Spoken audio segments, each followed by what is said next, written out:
Alors bonjour, aujourd'hui je viens vous parler de la Maison Rouge qui est située au coin de la rue du Prince et Victoria. Donc, la maison ici a un intérêt historique, évidemment, parce que c'est une maison, en fait, pour deux choses. Sur sa valeur historique, ce qu'on sait de la maison, c'est que, en fait, on connaît tous les propriétaires qui ont habité la maison. En fait, les propriétaires du lopin de terre qui était ici vers 1837 jusqu'à la construction de la maison. La construction de la maison, on peut la situer vers 1846 à peu près, même si on n'a pas la date officielle de construction. C'est qu'en 1846, il y a un ingénieur qui vient de Mascouche, William Hunter. Il vient ici avec sa femme et il achète la terre et sur l'acte notarié, on ne fait pas mention de bâtiment. Donc, ce qu'on sait par la suite, c'est que M. Hunter va décéder et sa femme va écrire un testament plus tard. Et sur ce testament-là, elle lègue à son fils le terrain, le bâtiment, une laiterie ainsi que d'autres bâtiments autour. Donc, on peut présumer, parce qu'on est dans les présomptions, que la maison a été construite à l'arrivée de M. Hunter et de son épouse, ici vers 1846. Ce qui est intéressant aussi au niveau historique, c'est que justement, on sait tous les propriétaires et ils ont tous été jusqu'en 1926 des anglophones qui venaient s'installer dans la région. Il faut dire qu'à cette époque-là, on est dans l'ère de William Henry. Donc, c'est vraiment une ville mixte francophone-anglophone. Mais en 1926, les premiers propriétaires francophones vont venir s'installer ici, M. Denis Lemoine. Et la famille Lemoine va demeurer propriétaire de cette maison, ainsi que la famille Mongeau par la suite. Donc, on connaît tous les propriétaires et donc, ça a une grande valeur historique parce qu'on a l'histoire des gens de la région et l'histoire de la maison aussi. La ville de Sorel-Tracy a acheté la maison, évidemment, pour sa valeur patrimoniale. Les propriétaires n'arrivaient pas à vendre la maison et donc voulaient faire détruire la maison pour vendre le terrain. Alors, évidemment, nous, au conseil de ville, on s'est dit il faut préserver notre patrimoine. Donc, on s'est porté acquéreur de la maison. C'est vers 2014, si ma mémoire est bonne. Alors, la maison, elle a un style qu'on appelle néoclassique. C'est-à-dire que c'est une maison typique des habitants de l'époque au 19e siècle. Alors, cette maison-là, donc, on voit qu'elle a premièrement un plan rectangulaire et également des toits versants de deux côtés, une galerie qui est protégée par le prolongement du toit et on voit également une symétrie entre les fenêtres, la porte et également les deux cheminées qui sont de chaque côté. Alors, c'est vraiment une maison typique et surtout qu'elle a été préservée à travers le temps. C'est ce qui rend ça, en fait, particulier parce qu'habituellement, les maisons des habitants, au fil du temps, ont tendance à se détériorer et à se détruire, contrairement aux maisons des notables, des gens plus riches qui avaient plus de moyens pour entretenir leur maison. C'est ce qui fait la particularité de cette maison-là. Alors, pour ce qui est de la pérennité patrimoniale du bâtiment, ce qu'il faut savoir, c'est que quand on est en patrimoine bâti, des maisons historiques, la chose la plus dangereuse qui existe dans la protection du patrimoine, c'est une maison qui est inoccupée. Alors, quand il n'y a aucun habitant à l'intérieur, quand il n'y a personne qui va voir cette maison-là, et ça fait en sorte que la maison tombe en décrépitude et elle peut s'écrouler au fil du temps.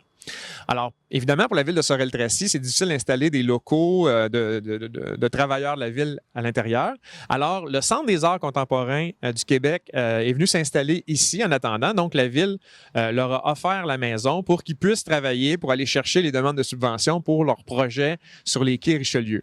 Donc, présentement, la maison est occupée par l'organisme du Centre des arts contemporains.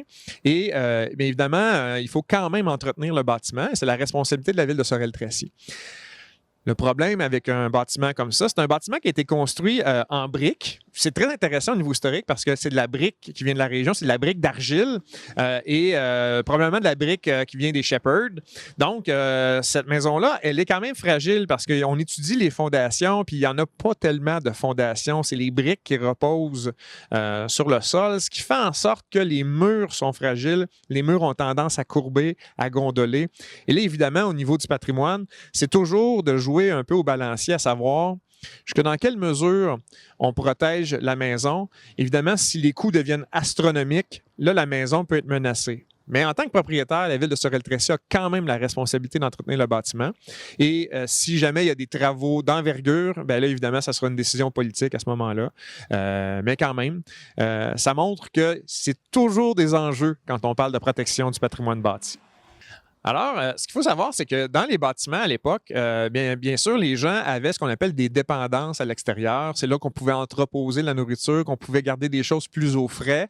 Alors, attenant à la maison, il y a ce qu'on appelle une petite laiterie. Donc, on pouvait là-dedans aller mettre le lait. Sûrement qu'il y avait des animaux à l'époque qui étaient là parce que les gens étaient vraiment autonomes au niveau de la nourriture.